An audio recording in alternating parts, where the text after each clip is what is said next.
చందమామ కథలకు స్వాగతం. ఈనాటి మన కథ దేవరహస్యం. పులింద దేశాన్ని పూర్వం ఒకప్పుడు మాణిక్య ప్రభు అనే రాజు ఏలుతూ ఉండేవాడు. ఆయనకు పరమ దుర్మార్గుడని పేరు వచ్చింది. అయితే ఇటువంటి చెడ్డ పేరు రావటానికి ఒక ప్రబలమైన కారణం ఉన్నది. అది ఏమిటి అంటే, రాజ్యంలో ఎవరికైనా కవలలు పుట్టినట్టయితే రాజ్యానికి అరిష్టం కలుగుతుందని ప్రభువుకి గాఢమైన నమ్మిక. అందుచేత రాజ్యంలో ఎక్కడ గాని ఎవరికి గాని కవల పిల్లలు పుట్టే లక్షణాలు తెలిస్తే చాలు వెంటనే వచ్చి తనకి విన్నవించాలని శాసనం చేశాడు. శాసనం ప్రకారం తనకి ఏదైనా వర్తమానం తెలిసిందనే సరికల్లా ఆ పుట్టిన కవలలను రప్పించి వాళ్లను చంపించి వేయటం మామూలైపోయింది. ఈ కారణం వల్ల కవలలు పుట్టడం అంటే రాజ్యంలో దంపతులందరికీ హడలుగా ఉండేది. ఇటువంటి పులింద దేశంలో ఒక కుగ్రామమందు దేవయ్య, చంద్ర అని పేద దంపతులు ఉండేవాళ్ళు. వాళ్ళకు లేక సంతాన భాగ్యం కలుగుతుంది అనేటప్పటికీ తీరా కవలలు పుట్టే చిహ్నాలు కనిపించాయి. దాంతో పాపం వాళ్ళకి దిగులు పట్టుకున్నది. పుట్టితే మట్టుకు బిడ్డలు బతికే ఎత్తు లేదు కదా అని చంద్ర దుఃఖించసాగింది. అయితే దేవయ్య గుండె నిబ్బరం కలవాడు. భార్యకు అనేక విధాల ధైర్యం చెప్పి ఓదార్చాడు. తన ఇంటి పరిస్థితి పిట్టకైనా తెలియనీయకుండా గుట్టుగా ఉంచాడు. పురిటి సమయంలో అత్తగారైన అవ్వను రప్పించుకున్నాడు. ఆ అవ్వ మాణిక్య ప్రభువు గారి దాసీలలో ఒక దాసి. దాసీలందరూ సామాన్యంగా కోటలోనే కాపురం ఉండిపోయి ఎప్పుడు పిలుపు వచ్చినా పలకటానికి సిద్ధంగా ఉండాలి. కనుక అవ్వ కూడా కోటలోనే ఉంటుంది. ఇక అనుకున్నట్టుగానే చంద్రకు కవలలు పుట్టారు. ఒక ఆడపిల్ల, ఒక మగపిల్లవాడు జన్మించారు. వాళ్లకు విజయ, విక్రమ అని పేర్లు పెట్టి వాళ్లను ఆ దంపతులు ఎంతో అల్లారు ముద్దుగా పెంచుకుంటూ ఉన్నారు. ఇక్కడ పల్లెటూరి పేద దంపతులకు కవలలు కలిగిన క్షణం నుంచి అక్కడ రాజుకు చెప్పలేని బాధ ఏదో మనసులో ప్రారంభమైంది. పిల్లలు పెరిగి పెద్దవాళ్ళవుతున్న కొద్దీ రాజుకు ఆవేదన ఎక్కువ అవుతూ వచ్చింది. రోజు రోజుకు పీడకలలు కూడా రాసాగాయి. జ్యోతిష్కులను పిలిపించి రాజు తన బాధకు కారణం ఏమై ఉంటుందా అని ప్రశ్నించాడు.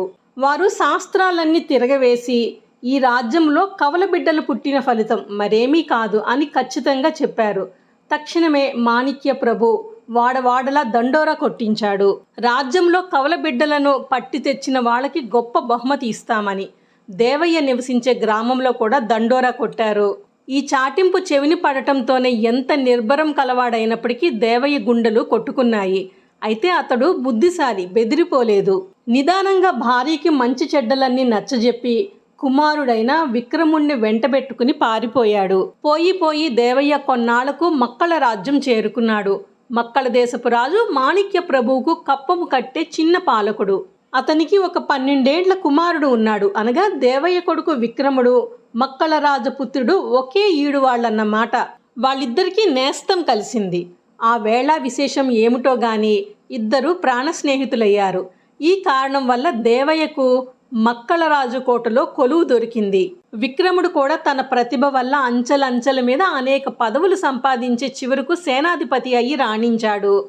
ఇది ఇలా ఉండగా అక్కడ పులింద దేశంలో ఏమి జరిగిందంటే, భర్త పలాయనమైనప్పటి నుంచి ఒంటిపాటుగా ఉండలేక చంద్ర తన కూతురు విజయను వెంటబెట్టుకుని మెల్లగా తల్లి వద్దకు చేరుకుంది. అయితే అవ్వకు గట్టి చిక్కు పట్టుకున్నది. ఇప్పుడు కోటలో ఉండటం అంటే కేవలం పులినోట్లో ఉన్నట్టే కదా. ముద్దుల మనవరాలు విజయను గుట్టు బయటపడకుండా ఎలా కాపాడుకురావటం, ఇదే పెద్ద సమస్య అయి కూర్చుంది. అయితే అవ్వ విజయను మగపిల్లవానిగా ముస్తాబు చేసి తన వద్ద ఉంచుకోసాగింది. ఆ పిల్లను చూసి అందరూ మగవాడే అనుకుంటున్నారు కానీ ఏ విధంగానూ అనుమానించలేదు. ఒక రోజున విజయ అవ్వతో కూడి అంతఃపురంలోకి వెళ్ళింది. ఆమె ఇంతకు ముందెన్నడూ అద్దం చూచి ఉండలేదు. కనుక అద్దం అంటే ఏమిటో, ప్రతిబింబం అంటే ఏమిటో తెలియదు విజయకు. అంతఃపురంలో నిలువుటద్దంలో చూచేసరికల్లా తన పురుష వేషం కనపడి అప్రయత్నంగా ఆమె ఆత్రంతో అన్నా అన్నా అని పిలిచింది. ఈ పిలుపు అక్కడున్న ఒక దాసికి వినిపించి ఆమె ఈ విడ్డూరం ఏమిటో చూద్దామని చెప్పి గుమ్మం వద్దనే పొంచి ఉన్నది. అంతలో అవ్వ వచ్చి సంగతి తెలుసుకున్నది. అమాయకత్వం చేతనే తన మనవరాలు ఇలా కేక వేసినట్టు గ్రహించింది. విజయ కవల బిడ్డ అని, కవల బిడ్డలకు రాజు వల్ల గండం ఉన్నదని, అందుకే మారువేషంలో ఉండవలసి వచ్చిందని, గుట్టుగా కాలక్షేపం చేయకపోతే ప్రాణానికి మోసమని చెప్పి ఆమె మనవరాల్ని హెచ్చరించింది. గుమ్మం దగ్గర పొంచి ఉన్న దాసి ఈ మాటలన్నీ చెవులారా వినిపోయి రాజుగారి చెవిని వేసింది. వెంటనే రాజు అవ్వను మనోరాల్ని ఖైదులో పెట్టించి రెండవ బిడ్డ గుట్టు చెప్పమని బలవంత పెట్టాడు. ఎన్ని యాతనలు పెట్టినా అవ్వ ససేమిరా చెప్పింది కాదు, దేవరహస్యంగానే ఉంచింది. అందుచేత నిర్దాక్షిణ్యంగా రాజు అవ్వను హతమార్చి వేశాడు. చంద్రకు వాళ్ళ అమ్మను బిడ్డను ఖైదు చేసిన విషయం తెలిసి భర్తను వెతుక్కుంటూ మక్కల రాజ్యం చేరుకుంది.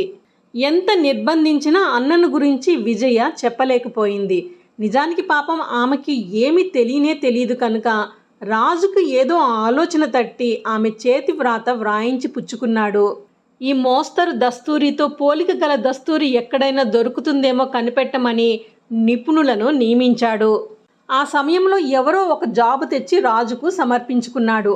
అది మక్కల దేశపు రాజు వద్ద నుంచి వచ్చిన జాబే. విప్పి చూడగానే రాజు అమితాశ్చర్యపోయాడు.